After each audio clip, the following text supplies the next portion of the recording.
In March, Breonna Taylor, a 26-year-old emergency room technician in Louisville, was shot and killed after police officers executing a search warrant in a narcotics investigation broke into her apartment. The police said they identified themselves.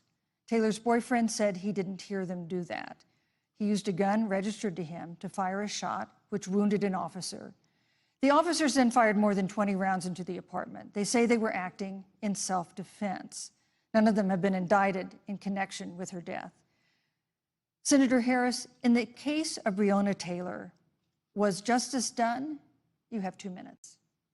I don't believe so. And I've talked with Breonna's mother, Tamika Palmer, and her family. And her family deserves justice. She was a beautiful young woman. She had as her life goal to become a nurse, and she wanted to become an EMT to first learn what's going on out on the street so she could then become a nurse and save lives.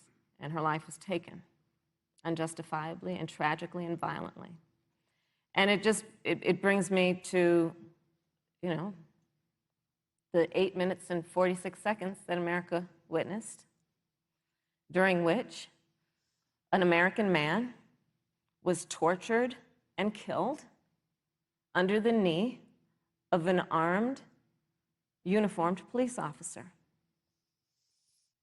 And people around our country of every race, of every age, of every gender, perfect strangers to each other, marched shoulder to shoulder, arm in arm, fighting for us to finally achieve that ideal of equal justice under law. And I was a part of those peaceful protests.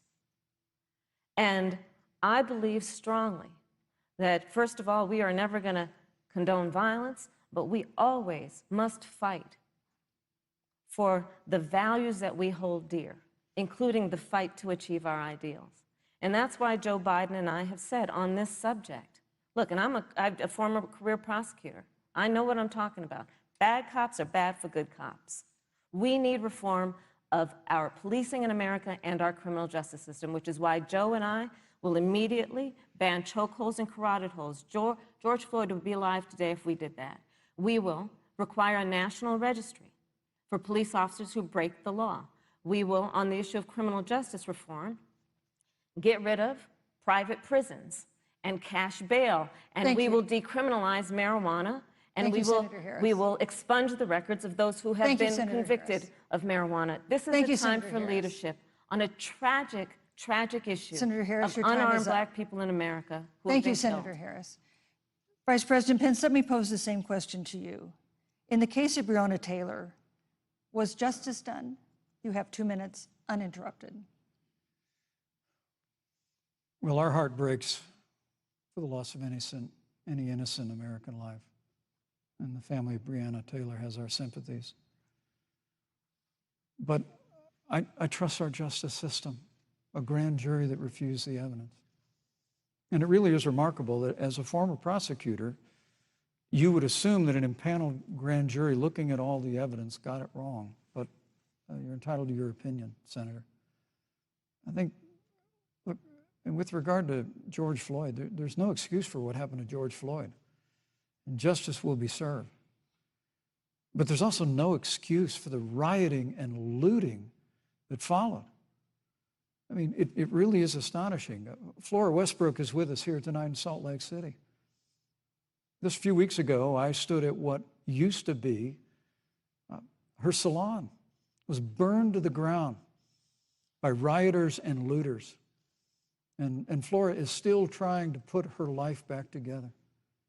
And I must tell you, this presumption that you hear consistently from Joe Biden and Kamala Harris, that America is systemically racist, and that, as Joe Biden said, that he believes that law enforcement has an implicit bias against minorities, is a great insult to the men and women who serve in law enforcement. And I want everyone to know who puts on the uniform of law enforcement every day that President Trump and I stand with you. And it is remarkable that when Senator Tim Scott tried to pass a police reform bill, brought together a group of Republicans and Democrats, Senator Harris, you got up and walked out of the room. And then you filibustered Senator Tim Scott's bill on the Senate floor that would have provided new accountability, new resources. Look, we don't have to choose between supporting law enforcement, improving public safety, and supporting our African American Thank you, neighbors Vice and all of our President. minorities. Under President Trump's leadership, Thank you, we'll Vice President always Pence. stand with law enforcement, and we'll do what we've done Vice from President day Pence, one, and thank that is you. Your time improve is the up. lives of African Americans. Thank you, Vice Record President Pence. unemployment, record Vice investments in President Pence, your time education, is and we'll up. fight for school choice for all of our minorities. Thank you, Vice I'd President. like to respond. Senator Harris.